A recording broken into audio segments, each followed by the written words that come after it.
मुझे पूरा विश्वास है कि विक्रमादित्य भारी बहुमत से इस लोकसभा क्षेत्र जीत कर जाएंगे।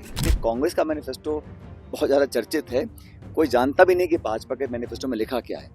कांग्रेस नेता सचिन पायलट ने कहा कि मैं मंडी लोकसभा क्षेत्र में हूं और यहां एक तरफा माहौल कांग्रेस के पक्ष में है।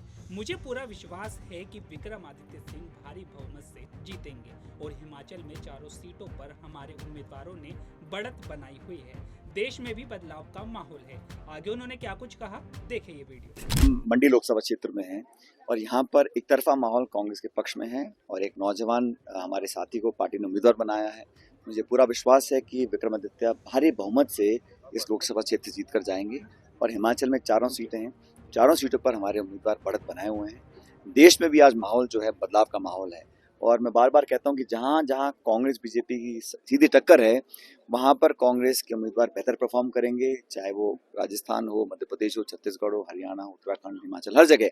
और इंडिया अलायंस के जो हमारे उम्मीदवार हैं उनका प्रदर्शन बहुत बेहतर रहेगा। 4 जून को जब मतगणना होगी तो हमें लगता है कि एक बदलाव का जो एक माहौल बना हुआ है वो सचमुच साबित होगा और हम लोग एक सरकार बनाने में कामयाब होंगे। बात बोली जा रही है, नारा ही है और नारा रह जाएगा, क्योंकि 10 साल के शासन के बाद हर पैमाने पर सरकार अपनी परफॉर्मेंस को दिखा नहीं पा रही है। करप्शन हो, महंगाई हो, बेरोजगारी हो, हर क्षेत्र में पिछड़ी है। इसलिए विवादित मुद्दों को बार बार हवा देते हैं। भाजपा जब चुनाव लड़ती है तो आज चर्चा कर रहे हैं, उन्हें करनी चाहिए चर्चा शिक्षा की, चिकित्सा की, निवेश की, उद्योग की, किसान की, बेरोजगारी की, महंगाई की। वो चर्चा करते हैं मंदिर की, मस्जिद की, मंगलसूत्र की, हिंदू की, मुसलमान की। तो मुद्दों पर चुनाव लड़ा जाना चाहिए और एक अच्छे माहौल में चुनाव लड़ा जाए, संवाद हो, जनता बेहतर उम्मीदवारों को चुने। लेकिन जो मुद्दे हैं वो प्रासंगिक वो होते हैं जो जनता के जीवन को छुएं। भाजपा की कोशिश रहती है कि हमेशा एक आड़ बना के रखते हैं, पर्दे के पीछे से वो भावनात्मक मुद्दों को हवा देते हैं और जमीनी मुद्दों से दूर रहते हैं। हमारा जो मैनिफेस्टो है, चाहे 1 लाख रुपए प्रति वर्ष सबसे गरीब परिवारों को आर्थिक मदद देने की बात हो, एमएसपी पे कानून बनाने की बात हो, इन मुद्दों को जनता पसंद कर रही है। इसलिए कांग्रेस का मैनिफेस्टो बहुत ज्यादा चर्चित है।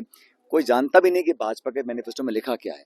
जनता नाउम्मीद हो चुकी है और बदलाव के मूड में है। इंडिया अलायंस की बात करें तो कितना ऐसा आंकड़ा मान के चल रहे हैं कि नहीं, मुझे लगता है ये तो चर्चा जो होती है ना, सन 52 की, सन 65 की, सन 70 की करते हैं। 2014 से 24 जो उनको कार्यखंड का काम दिया, 10 साल का, पूर्ण बहुमत की सरकार रही।